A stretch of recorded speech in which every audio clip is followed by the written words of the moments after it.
হামিম আমাদের রাজ্যের যে হামিম এখান থেকে মুখ্যমন্ত্রীর গতিবিধি জানাতো কাশ্মীরে সাজ্জাদ ভাট গ্যাংকে।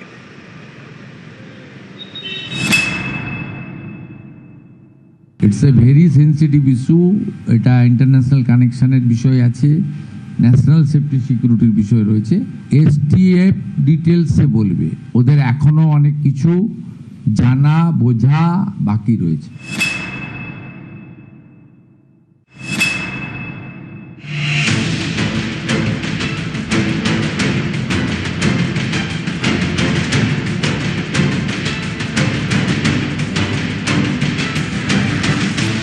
বৃহস্পতিবার সকাল ৮টা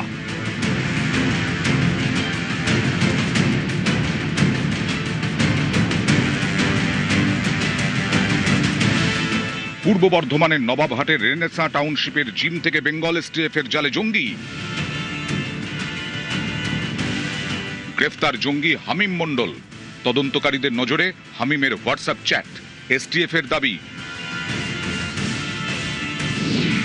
মুখ্যমন্ত্রী শুভেন্দু অধিকারীর গতিবিধির ওপর নজর ছিল হামিমের। সেই তথ্য হোয়াটসঅ্যাপের মাধ্যমে সে পাচার করছিল জঙ্গি গোষ্ঠীর কাছে।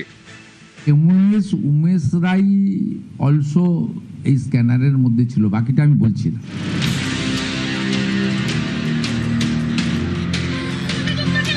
জঙ্গি হামিম মণ্ডলের টার্গেট ছিলেন হাওড়া উত্তরের বিজেপি বিধায়ক উমেশ রাইও। তিনি রাজ্যের পরিষদীয় দফতর এবং পুর ও নগর উন্নয়ন দফতরের প্রতিমন্ত্রী।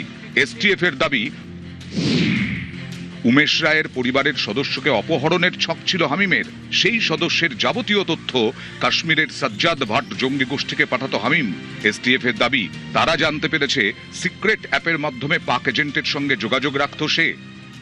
যত সন্ত্রাসী তাকত সব পশ্চিমবাংলাকে নিজের সেফ প্লেস বানিয়েছিল। তারা ভুলে গেছে যে এই পশ্চিমবাংলা এখন রাষ্ট্রবাদীর রাজনৈতিক দলের হাতে আছে। এরা দাবা করছে যে তারা নাকি সিএম কে মেরে দেবে, তো আমাকে থ্রেট করেছে। আমরা এটা সার্বজনিকভাবে বলিনি, এর বিরুদ্ধে আমাদের পুলিশ প্রশাসন লেগেছিল। এর সঙ্গে যত লোক যুক্ত আছে, যত লোক এদেরকে সাপোর্ট করতো, সব লোক চিহ্নিত হবে, তাদের বিরুদ্ধে কারবাই হবে। এসটিএফ সূত্রে খবর, হাওড়া, কলকাতা, পূর্ব বর্ধমানে যাতায়াত ছিল হামিমের। জৈশ-ই মোহাম্মদ জঙ্গি গোষ্ঠীর সঙ্গে হামিমের যোগ পাওয়া গেছে। জঙ্গি সাজ্জাদ ভাট গোষ্ঠীর হয়ে কাজ করত এই হামিম মণ্ডল। প্রাথমিকভাবে তদন্তে তেমনটাই জানতে পেরেছে বেঙ্গল এসটিএফ। একের পর এক চাঞ্চল্যকর তথ্য এই হামিম মণ্ডলের থেকে পেয়েছে বেঙ্গল এসটিএফ। সাজ্জাদ ভাট গোষ্ঠী পাক জঙ্গি সংগঠন জৈশ-ই মোহাম্মদের স্লিপার সেল। 2019-এর 14ই ফেব্রুয়ারি পুলওয়ামা হামলার সঙ্গে জড়িত ছিল সাজ্জাদ ভাট। সে বছরই এনকাউন্টারে নিহত জঙ্গি সাজ্জাদ আহমেদ ভাট। সাজ্জাদের মৃত্যুর পরেও সক্রিয় তার গোষ্ঠী।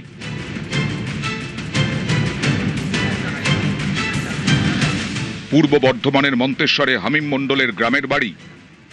আমি আমার লাতি হয়, কলকাতায় থাকে, পড়াশোনা করছিল কলকাতাতে। বাবার সঙ্গে ওই ব্যবসা আছে, ওই ব্যবসায় যুক্ত থেকে ব্যবসা করে ওইখানেই, আর কলকাতাতেই জন্ম। মাস তিনেক আগে হাওড়ার পিলখানায় ভাড়া বাড়িতে থাকতো হামিম মণ্ডল। পিলখানারই একটি গেঞ্জি কারখানায় এসে কাজ করত।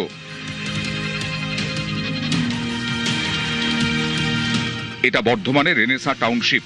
মাস তিনেক আগে এই অভিজাত আবাসনে ফ্ল্যাট ভাড়া নিয়ে পরিবারের সঙ্গে থাকা শুরু করে হামিম মণ্ডল।